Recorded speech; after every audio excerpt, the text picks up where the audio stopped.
Welcome everyone to World Update 12. I now have a wool farm in my world, a temporary one, actually the same one that I built in N-Tech episode 3. Although, funnily enough, I built this here in my single player before I had built it in N-Tech. But yeah, been AFKing it a bunch and got a ton of all the different wool colors. Eventually want to use that to start making map arts in my single player, but haven't gotten around to that yet. This World Update episode is a special one, as this is going to be the update episode of World Update, where I finally end up move out of version 1.15 and update to 1.16. So let's go ahead and go through the Nether here and check out my temporary Nether Hub. You saw it in the time-lapse, it's nothing really all that fancy, and it's pretty ugly into using these prismarine slabs. Although the reason why I use the prismarine slabs is because they can be instant mined with haste too, meaning easy cleanup. And yeah, this whole hub is basically just temporary. It's to make navigating my world much easier, all in preparation of the eventual world download, which I'm still planning to do that world download when Sword system is complete. When that will be complete, I don't actually know. And yeah, another note is the Blue Ice Highway project to the world border. I didn't really have a good place to mention this last episode, but at last episode I did get to 2 million overworld. I haven't built anything out there yet. And I also got enough blue ice to go to 3 million overworld, but I haven't built out that far yet. But anyways, if we go down here, we will find a spawn.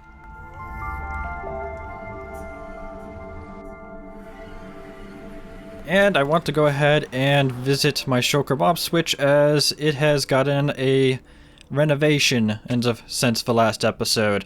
Unfortunately, 1.16 makes a rather disappointing change where mobs within minecarts no longer count to their respective mob cap. So that means my old Shulker mob switch that used minecarts, I used them because I didn't want to deal with Shulker teleportation, it would no longer work in 1.16, and my mob switch would basically, well, be non-existent. And I wanted to update it now and while I'm still in 1.15, because if I waited, then it would just be an absolute pain later on with, you know, all the dark areas I got around here. I'd have to deal with mob spawning and so forth, since all the shulkers would be in minecarts. So yeah, I wanted to get that out of the way now. And yeah, this place, basically these shulkers do work. They're in a teleportation-based switch. The mob switch design itself, I forget who designed it. Shoot, I remember if I asked this at one point, but one of the N-Tech members designed it, and it's like a teleportation, well, not really a teleportation-based switch, but the shulkers can teleport around, and they'll get like shifted from one side to the other, or whatever. Pretty standard stuff anyways. As you can see, the area around the shulker switch has been shulker teleportation proofed, so all these stone blocks have like buttons or stone pressure plates on them. The front of the shulker switch here has a white stained glass and such, just screen here, all to prevent these shulkers from getting out. You know, when I had originally built my shulker mob switch in World Update 9, I really loved this project. But unfortunately, like through updating it for 1.16, I have just, oh my goodness, it has been an absolute headache. And yeah, if anything ever goes wrong around here, like I mine the wrong block and a shulker gets out, I don't really have a way of fixing it aside from reload backup. And if I ever have to do any sort of work here, like the shulker switch needs substantial work, somehow Mojang changes something and the whole thing breaks, I'm just gonna have to tear it down and build a completely new one. So yeah. It's quite a shame. This project was one that I loved so much, but it's now become quite a headache. But hey, hopefully Mojang will no longer make any more breaking changes. Haha. 1.17, shulkers no longer count to the mob cap. I don't want that to be the case, but I'm just like, at this point, anything's possible, I guess.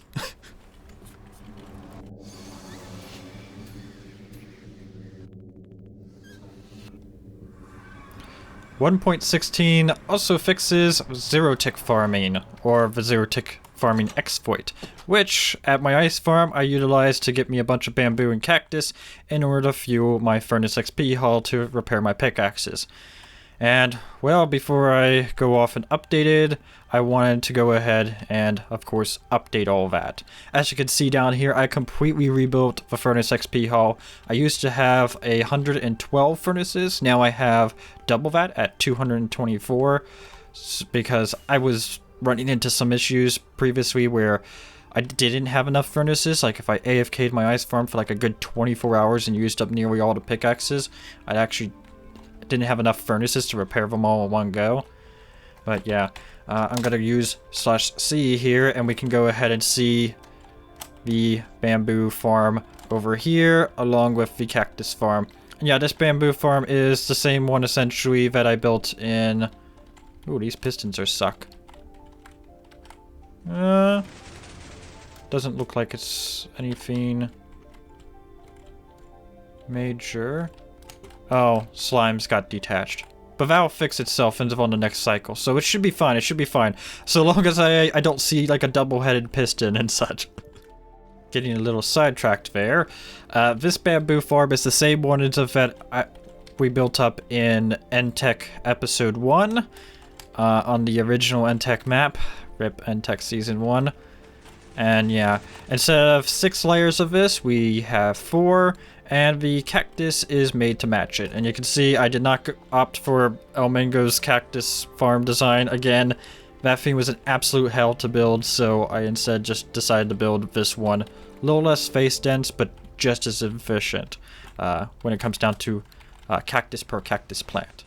And when it comes to rates, this whole farm here is about 2/3 as powerful as the one that was built on NTech Episode 1. I decided, you know, for single player, my XP demands are obviously much less than in a multiplayer server with multiple users and so forth. So, you know, I could get away with building less. And thank goodness, because this took a long time. Yeah, you may not really realize it or really think about it because, well, in a time lapse, you see all of this work getting done in just a couple of minutes. But just to renovate into my ice farm furnace XP system took me a little over 40 hours of gameplay. So it certainly was quite a project to undertake and stuff. And yeah, only made up like, what, a minute and a half to the time lapse. Oh, and while I was at it, I added a quality of life feature from the NTech ice farm we had where damaged pickaxes would get collected in a central collection area. And then I can redistribute them from a central area. So that saves me a lot of time from running back and forth, grabbing damaged pickaxes and putting them back once I have repaired them.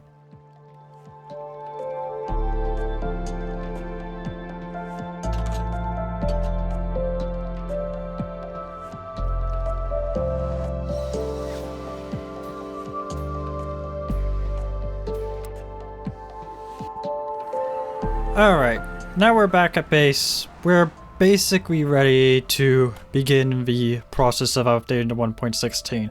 But before that, I want to talk a little bit about the world itself. This world I like to keep close to vanilla, as close to vanilla as possible. But going forward, I have made the decision that I am going to make some key changes / alterations. The changes I want to make are not going to be anything too drastic. I really want to keep my single player world as close to vanilla as possible, hence why I don't really use carpet rules. You know, I really would like auto-crafting in the game, I would really like movable tile entities in the game, but yet I don't use those carpet rules when playing my single player because I like to keep it as close to vanilla as possible. Now you'll probably say, Duke, this is your world. You can literally play it however you want. And so why limit yourself to being as close to vanilla as possible? And you got a point there, but I also really like into playing vanilla, and this is actually what I want. Even though I do want movable tile entities, I do want auto-crafting in the vanilla game, I want to play vanilla Minecraft. However, vanilla Minecraft isn't without its issues. And so, going forward, I am looking to make changes to my world that improve quality of life and fix bugs and issues and such with the vanilla game. The first thing I'm eyeing is ReplayMod's Control Q crafting fix, and of which allows you to drop an entire crafting sack of items while holding down Q. Normally in vanilla, like I'm holding down Control right now, and unlike in my inventory where when I hold down Control Q I drop the entire stack, it doesn't do that in the crafting grid and such. It only gives me one of the item rather than crafting all that I possibly could. Another thing I'm eyeing is implementing a shortcut for crafting shulker boxes. So the normal shulker box crafting recipe is this. That's fine, I do not want to change that. But here's the thing, when I craft a shulker box, what do I want to do with it? Well, I want to dye it almost immediately and such. Typically when I'm crafting a bunch of shulkers, I want them to be a certain color.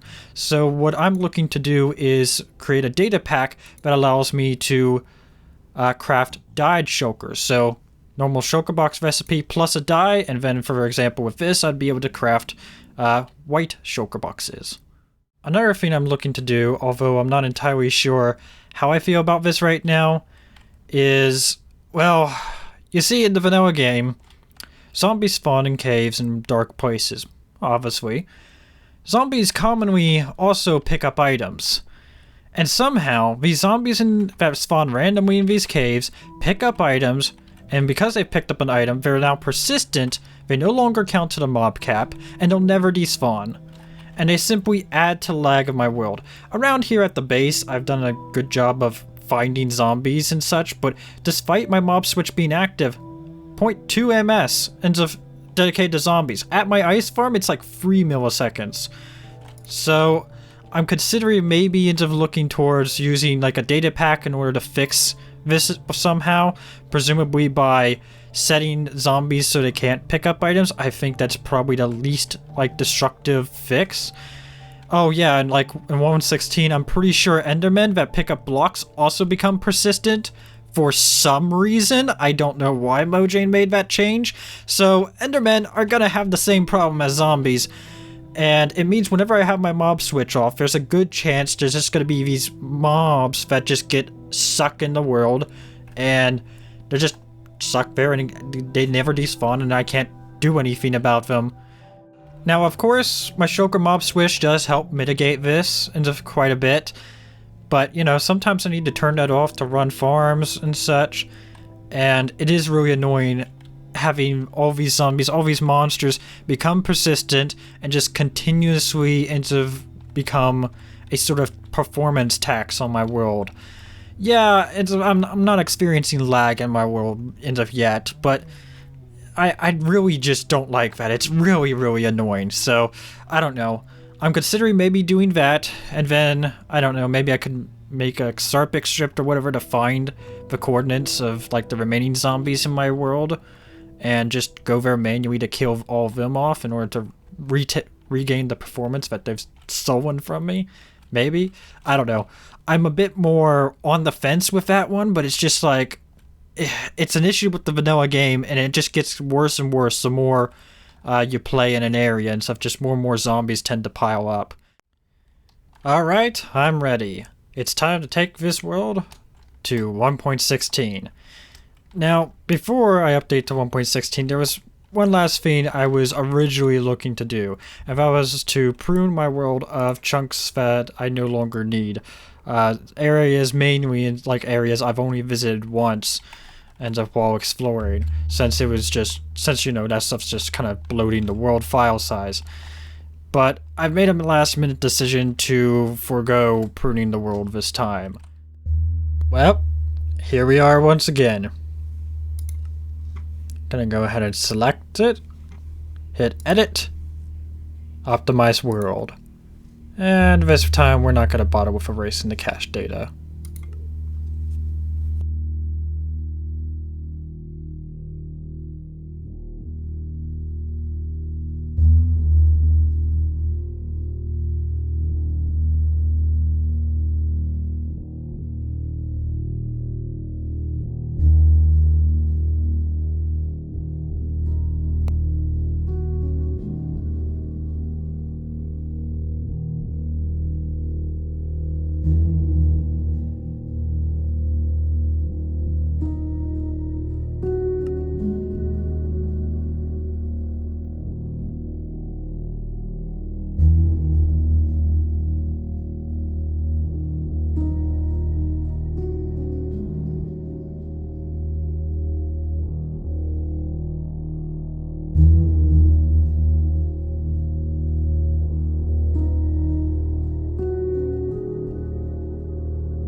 you.